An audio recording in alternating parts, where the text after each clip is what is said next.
Selamat pagi Bapak, Ibu, Saudara-saudari sekalian yang dicintai Tuhan Yesus. Pagi hari ini kembali kita akan menerima berkat firman Tuhan yang begitu kita perlukan dan bisa menguatkan kita, memberkati kita, memulihkan kita, menyembuhkan kita, menghibur kita pagi hari ini. Biarlah firman Tuhan menuntun langkah kita di dalam hari ini dan Tuhan Yesus memberkati kita. Haleluya. Saudara, masa-masa ini yaitu masa-masa Imlek. Jadi kita tahu Imlek itu identik dengan angpau, ya. Jadi orang-orang senang, anak-anak senang karena mereka mengharapkan dapat angpau, ya. Dan berarti angpau itu identik juga dengan pemberian. Jadi menerima berkat, ya.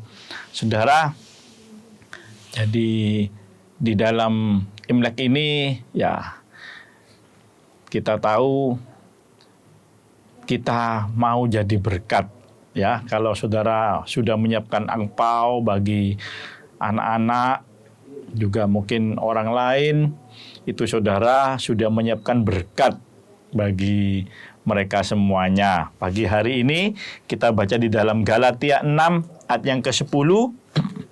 Karena itu, selama masih ada kesempatan bagi kita, marilah kita berbuat baik kepada semua orang, tetapi terutama kepada kawan-kawan kita seiman.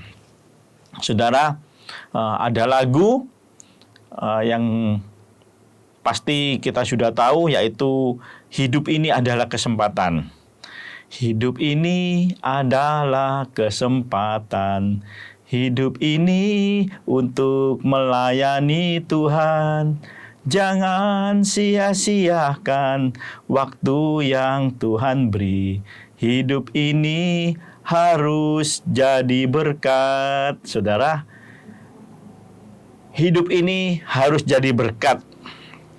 Itu berarti kita harus proaktif. Kita harus memiliki pola pikir, siapa yang dapat saya berkati hari ini? Untuk siapa bisa saya lakukan kebaikan hari ini? Jadi, saudara, kita tidak bisa hanya duduk dan menunggu orang minta datang kepada kita untuk minta berkat kepada kita, saudara. Tapi kita mau proaktif di masa-masa yang sulit ini, di masa yang sukar ini, saudara. Kita baca di dalam 2 Timotius pasal yang ketiga, ayat yang kedua, manusia akan mencintai dirinya sendiri dan menjadi hamba uang. Mereka akan membual dan menyombongkan diri, mereka akan menjadi pemfitnah, mereka akan berontak terhadap orang tua dan tidak tahu berterima kasih, tidak mempedulikan agama, tidak tahu mengasihi, tidak mau berdamai, suka menjelekkan orang, tidak dapat mengekang diri, garang, tidak suka yang baik, suka mengkhianat, tidak berpikir panjang, berlagak tahu, lebih menuruti hawa nafsu daripada menuruti Allah. Saudara, banyak orang yang saat-saat ini mereka egois, mereka tidak memperhatikan orang lain, mereka memperhatikan diri sendiri, saudara. Saudara, orang yang menjadi berkat, justru pintu berkat itu selalu terbuka baginya. Jadi saudara, orang yang mau jadi berkat, justru pintu berkat itu terbuka bagi orang itu. Jadi saudara,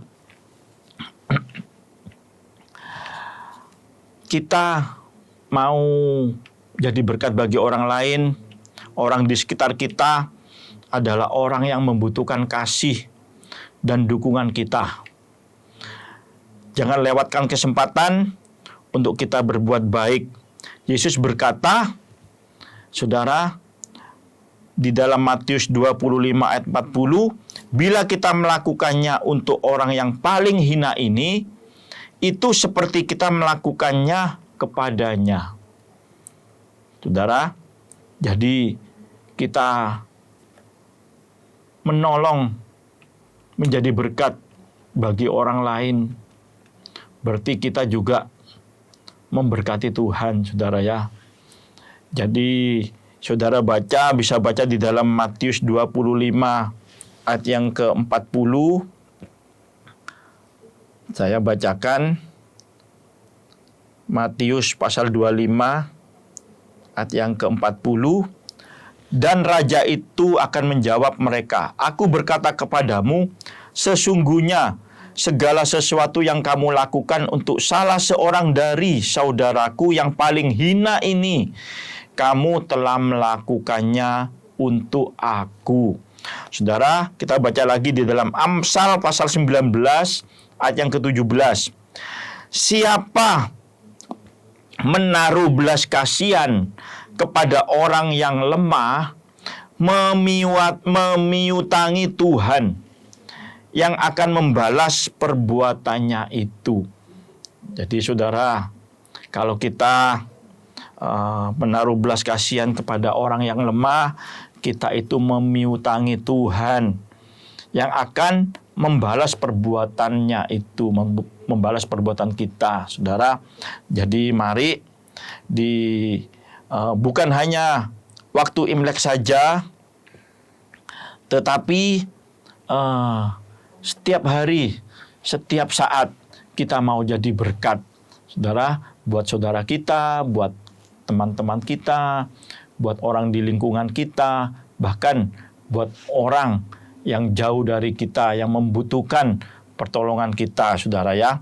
Jadi kalau nafas hidup masih ada, saudara, kita masih diberi kesempatan bernafas, mari kita jadi berkat. Haleluya. Firman Tuhan sampai di sini. Tuhan Yesus memberkati kita semua. Amin.